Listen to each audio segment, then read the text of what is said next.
Muito bom dia, a paz do Senhor, sejam bem-vindos à nossa leitura bíblica diária. Hoje é dia 5 de outubro e nós vamos ler hoje Mateus capítulo 19 até Mateus capítulo 21. E já estamos caminhando para a reta final do livro escrito por Mateus, esse evangelho que ele é tão precioso, é tão rico em detalhes sobre o ministério do Senhor Jesus, conforme nós temos visto, E é maravilhoso. E eu peço ao Espírito Santo de Deus agora que Ele toque a sua vida, que Ele alcance você neste momento, que a palavra de Deus realmente ela seja lâmpada para os seus pés, ela seja luz para o seu caminho, que ela alinhe os seus pensamentos neste momento e que você possa enxergar mais do que aquilo que você enxerga hoje. Pois o nosso Deus é luz abundante, é luz plena, e Ele quer que você caminhe, trilhe por esta vereda, por este caminho. Então, capítulo 19 de Mateus diz assim: Quando Jesus terminou de dizer estas coisas, quais coisas? Ele estava falando aqui sobre a parábola da ovelha perdida, sobre a importância do perdão, sobre como corrigir um irmão, e aí ele vem falando quantas vezes nós devemos perdoar, e aí ele vem e entra numa questão do divórcio. Então diz assim o capítulo 19: Quando ele terminou de dizer essas coisas, deixou a Galiléia e foi para a região da Judéia, a leste do rio Jordão. Grandes multidões o seguiram e ele curou os enfermos. Vocês perceberam quantas vezes nós já lemos neste livro? Existe exatamente essa expressão: Jesus Cristo a todos os enfermos curava, expulsava os demônios. Ou seja, Jesus Cristo ele era poderoso em ações em cura. E ele é o mesmo hoje, ele não mudou. Maravilhoso, né? Versículo 3: Alguns fariseus apareceram e tentaram apanhar Jesus numa armadilha, perguntando: Deve-se permitir que um homem se divorcie de sua mulher por qualquer motivo? Vocês não leram nas Escrituras? Respondeu Jesus: Elas registram que, desde o princípio, o Criador os fez homem e mulher, e disse: Por isso o homem deixa pai e mãe e se une à sua mulher, e os dois se tornam um só. Uma vez que já não são dois, mas um só, ninguém separe o que Deus uniu. Eles perguntaram: Então por que Moisés disse na lei que o homem poderia dar à sua esposa um certificado de divórcio e mandá-la embora? Jesus respondeu: Moisés permitiu o divórcio apenas como concessão, pois o coração de vocês é duro, mas não era esse o propósito original. E eu lhes digo o seguinte: quem se divorciar da sua esposa, o que só poderá fazer em caso de imoralidade, e se casar com outra, cometerá adultério. Os discípulos de Jesus disseram: Se essa é a condição do homem em relação à mulher, é melhor não casar. Nem todos têm como aceitar este ensino, disse Jesus. Só aqueles que nascem eunucos. Alguns foram feitos eunucos por outros, e alguns a si mesmos se fazem eunucos por causa do reino dos céus. Quem puder, aceite isso. Jesus abençoa as crianças. Certo dia, trouxeram crianças para Jesus, para que ele pudesse, ou melhor, que ele pusesse as mãos sobre elas e orasse em favor delas. Mas os seus discípulos repreendiam aqueles que as traziam. Jesus, porém, lhes disse: Deixe que as crianças venham a mim. Não as impeçam, pois o reino dos céus pertence aos que são como elas. Então, antes de ir embora, pôs as mãos sobre a cabeça delas e as abençoou. Gente, preste muita atenção agora neste texto que nós vamos ler. Ele fala do homem rico, daquele que coloca o seu coração nas posses. Gente, isso é real e isso acontece hoje em dia. Eu tive recentemente um contato com uma pessoa exatamente igual a este homem rico aqui, ó. Exatamente igual. Preste atenção para você ver. Um homem veio a Jesus com a seguinte pergunta: Mestre, que boas ações devo fazer para obter a vida eterna? Por que você me pergunta sobre o que é bom? Perguntou Jesus. Há somente um que é bom.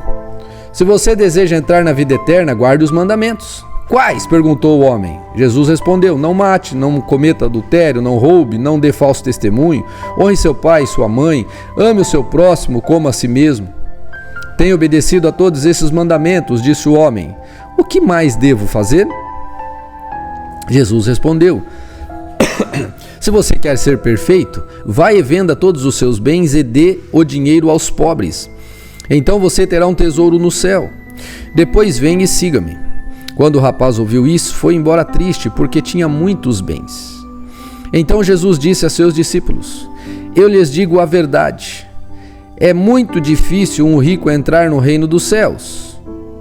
Digo também, é mais fácil um camelo passar pelo buraco de uma agulha do que um rico entrar no reino dos céus. Ao ouvir isso, os discípulos ficaram perplexos e perguntaram: então quem pode ser salvo? Jesus olhou atentamente para eles e respondeu: para as pessoas isso é impossível, mas tudo é possível para Deus. Difícil, né? Então, quando nós colocamos o coração nas riquezas e não em Deus, não é permitido, não é proibido você ter riquezas. Mas a Bíblia condena o coração que se devota ao dinheiro, ao material. Então Pedro disse: deixamos tudo para segui-lo. Qual será a nossa recompensa? Jesus respondeu: eu lhes garanto que, quando o mundo for renovado e o Filho do Homem se sentar em seu trono glorioso, vocês que foram meus seguidores também se sentarão em 12 tronos para julgar as 12 tribos de Israel. E todos que tiverem deixado casa, irmãos, irmãs, pai e mãe, filhos ou propriedades por minha causa, receberão em troca 100 vezes mais e herdarão a vida eterna. Contudo, muitos primeiros serão os últimos e muitos últimos serão os primeiros. Capítulo 20. Pois o reino dos céus é como o dono de uma propriedade que saiu de manhã cedo a fim de contratar trabalhadores para seu vinhedo. Combinou de pagar uma moeda de prata por um dia de serviço e os mandou trabalhar. Às 9 da manhã, estavam passando pela praça e viu alguns ali desocupados. Contratou-os e disse-lhes que, no final do dia, pagaria o que fosse justo. Eles foram trabalhar no vinhedo. Ao meio-dia e às 3 da tarde fez a mesma coisa. Às 5 da tarde estava outra vez na cidade e viu ali algumas pessoas. Por que vocês não trabalharam hoje? Perguntou ele. Porque ninguém nos contratou, responderam. Então o proprietário disse: vão e trabalham com os outros no meu vinhedo. Ao entardecer, mandou o capataz chamar os trabalhadores e pagá-los, começando pelos que haviam sido contratados por último. Os que foram contratados às 5 da tarde vieram e receberam uma moeda de prata. Quando chegaram os que foram contratados primeiro, imaginaram que receberiam mais. Contudo, também receberam uma moeda de prata. Ao receber o pagamento, queixaram-se ao proprietário. Aqueles que trabalharam apenas 1 hora e, no entanto, o Senhor pagou a mesma quantia que a nós, que trabalhamos o dia todo no calor intenso. O proprietário respondeu a um deles: amigo, não fui injusto. Você não concordou em trabalhar o dia inteiro por uma moeda de prata? Pegue o seu dinheiro e vá. Eu quis pagar ao último trabalhador o mesmo que paguei a você. É contra a lei eu fazer o que quero com meu dinheiro? Ou você está com inveja porque fui bondoso com os outros? Assim os últimos serão os primeiros, e os primeiros serão os últimos. Enquanto subia para Jerusalém, Jesus chamou os 12 discípulos e lhes disse em particular o que aconteceria com ele. Ouçam, estamos subindo para Jerusalém. onde o Filho do Homem será traído e entregue aos principais sacerdotes e aos mestres da lei. Eles o condenarão à morte e o entregarão aos gentios, para que zombem dele, o açoitem e o crucifiquem. No terceiro dia, porém, ele ressuscitará. Então a mãe dos filhos de Zebedeu veio a Jesus com seus filhos. Ela se ajoelhou diante dele a fim de lhe pedir um favor. "O que você quer?", perguntou ele. Ela respondeu: "Por favor, permita que, no seu reino, meus 2 filhos se sentem em lugares de honra ao seu lado, um à direita e o outro à esquerda." Jesus respondeu: "Vocês não sabem o que estão pedindo. São capazes de beber do cálice que estou prestes a beber?" "Somos", disseram eles. Então Jesus disse: "De fato, vocês beberão do meu cálice. Não cabe a mim, no entanto, dizer quem se sentará à minha direita ou à minha esquerda. Meu Pai preparou esses lugares para aqueles que ele escolheu." Quando os outros 10 discípulos souberam que os 2 irmãos haviam pedido, ficaram indignados. Então Jesus os reuniu e disse: "Vocês sabem que os governantes deste mundo têm poder sobre o povo e que os oficiais exercem sua autoridade sobre os súditos. Então, entre vocês, porém, será diferente. Quem quiser ser o líder entre vocês, seja servo. E quem quiser ser o primeiro entre vocês, que se torne escravo. Pois nem mesmo o Filho do Homem veio para servir, mas veio para ser servido. Pois nem mesmo o Filho do Homem veio para ser servido, mas para servir e dar a sua vida em resgate de muitos." Versículo 29. Quando Jesus e seus discípulos saíram de Jericó, uma grande multidão os seguiu. 2 cegos estavam sentados à beira do caminho, e quando souberam que Jesus vinha naquela direção, começaram a gritar: "Senhor, filho de Davi, tenha misericórdia de nós." "Calem-se", diziam aos brados os que estavam na multidão. Eles, porém, gritavam ainda mais alto: "Senhor, filho de Davi, tenha misericórdia de nós." Ao ouvi-los, Jesus parou e perguntou: "O que vocês querem que eu lhes faça?" Eles responderam: "Senhor, nós queremos enxergar." Jesus teve compaixão deles, tocou-lhes nos olhos. No mesmo instante, eles passaram a enxergar e o seguiram. Capítulo 21. Quando já se aproximavam de Jerusalém, Jesus e seus discípulos chegaram a Betfagé, no Monte das Oliveiras. Jesus enviou na frente 2 discípulos. "Vão àquele povoado adiante", disse ele. "Assim que entrarem, verão uma jumenta amarrada com seu jumentinho ao lado. Desamarrem os animais e tragam-nos para mim. Se alguém lhes perguntar o que estão fazendo, apenas digam: o Senhor precisa deles. E de imediato a pessoa deixará que vocês os levem." Isso aconteceu para cumprir o que foi dito por meio do profeta: "Diga ao povo de Sião: vejam, seu rei se aproxima. Ele é humilde e vem montado num jumentinho, cria de jumenta."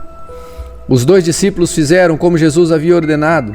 Trouxeram a jumenta e o jumentinho e puseram seus mantos sobre o jumentinho, e Jesus montou nele.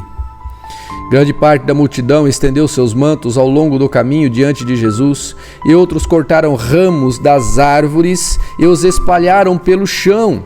E as pessoas, tanto as que iam à frente como as que o seguiam, gritavam: "Hosana, filho de Davi, bendito é o que vem em nome do Senhor, Hosana no mais alto céu."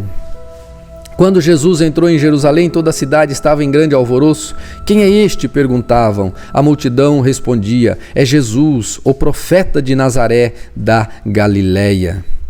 Então Jesus entrou no templo e começou a expulsar todos os que estavam comprando e vendo animais para sacrifícios. Derrubou as mesas dos cambistas, as cadeiras dos que vendiam pombas, dizendo: "As Escrituras declaram: meu templo será chamado casa de oração. Mas vocês o transformaram num esconderijo de ladrões." Os cegos, os coxos, vieram a Jesus no templo e ele os curou. Quando os principais sacerdotes e mestres da lei viram esses milagres maravilhosos e ouviram até as crianças no templo gritaram: Hosana, filho de Davi. Ficaram indignados. Quem? Os principais sacerdotes e mestres da lei. Está ouvindo o que as crianças estão dizendo? Perguntaram a Jesus. Sim, respondeu ele. Vocês nunca leram nas Escrituras? Elas dizem: ensinastes crianças e bebês a te dar louvor. Então ele voltou a Betânia, onde passou a noite. De manhã, enquanto voltava para Jerusalém, Jesus teve fome. Encontrando uma figueira à beira do caminho, foi ver se havia figos nela, mas só encontrou folhas. Então Jesus disse à figueira: nunca mais dê frutos. E no mesmo instante a figueira secou.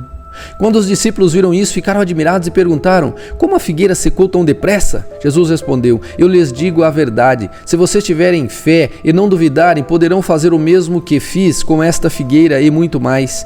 Poderão até dizer a este monte: levante-se e atire-se no mar, e isso acontecerá. Se crerem, receberão qualquer coisa que pedirem em oração. Quando Jesus voltou ao templo e começou a ensinar, os principais sacerdotes e líderes do povo vieram até ele e perguntaram: com que autoridade você faz essas coisas? Quem lhe deu esse direito? Jesus respondeu: eu lhes direi com que autoridade faço essas coisas se vocês responderem à pergunta: a autoridade de João para batizar vinha do céu ou era apenas humana? Eles discutiram a questão entre si.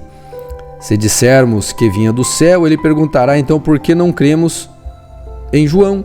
Mas se dissermos que era apenas humana, seremos atacados pela multidão, pois todos pensam que João era profeta. Por fim responderam a Jesus: não sabemos. E Jesus replicou: então eu também não direi com que autoridade faço essas coisas. Mais uma parábola. O que vocês acham disso? Um homem que tinha 2 filhos disse ao mais velho: vá trabalhar no vinhedo hoje. O filho respondeu: não vou. Mas depois mudou de ideia e foi. Então o pai disse ao outro: vá. Ele respondeu: sim, senhor, eu vou. Mas não foi. Qual dos 2 filhos obedeceu ao pai? Eles responderam: o primeiro. Então Jesus explicou: eu lhes digo a verdade, cobradores de impostos e prostitutas entrarão no reino de Deus antes de vocês. Pois João veio e mostrou o caminho da justiça, mas vocês não creram nele, quando cobradores de impostos e prostitutas creram. Enquanto cobradores de impostos e prostitutas creram. E, mesmo depois de verem isso, vocês se recusaram a mudar de ideia e crer nele. Agora ouçam outra parábola. O dono de uma propriedade plantou um vinhedo, construiu uma cerca ao redor, um tanque de prensar e uma torre para o guarda. Depois arrendou o vinhedo para alguns lavradores e partiu para um lugar distante. No tempo da colheita da uva, enviou seus servos a fim de receber sua parte da colheita. Os lavradores agarraram os servos, espancaram um deles, mataram o outro e apedrejaram o terceiro. Então o dono da propriedade enviou um grupo maior de servos para receber a parte dele, mas o resultado foi o mesmo. Por fim o dono enviou seu filho, pois pensou: certamente respeitarão meu filho. No entanto, quando os lavradores viram o filho, disseram uns aos outros: aí vem o herdeiro da propriedade, vamos matá-lo e tomar posse desta terra. Então o agarraram e o arrastaram para fora do vinhedo e o mataram. Quando o dono da terra voltar, o que vocês acham que ele fará com aqueles lavradores? Perguntou Jesus. Os líderes religiosos responderam: ele os matará cruelmente e arrendará o vinhedo para outros, que lhes darão sua parte depois de cada colheita. Então Jesus disse: vocês nunca leram nas Escrituras? A pedra que os construtores rejeitaram se tornou a pedra angular. Isso é obra do Senhor e é maravilhosa de se ver? Eu lhes digo que o reino de Deus lhes será tirado e entregue a um povo que produzirá os devidos frutos. Quem tropeçar nessa pedra será despedaçado, e aquele sobre quem ela cair será reduzido a pó. Quando os principais sacerdotes e fariseus ouviram essa parábola, perceberam que eles eram os lavradores maus a que Jesus se referia. Queriam prendê-lo, mas tinham medo das multidões, pois elas o consideravam um profeta. Esta é a palavra do Senhor. Deus te abençoe. Amanhã nós vamos ler os capítulos de 22 em diante. Já vamos entrar para a parte final aqui de Mateus, né, onde Jesus vai continuar falando e eles vão prender Jesus e vão matar Jesus, e nós vamos até o 28, né? Nós temos aí mais uns 3 dias pela frente para finalizar esse livro, tá bom, gente? Deus abençoe, fique na paz e até amanhã.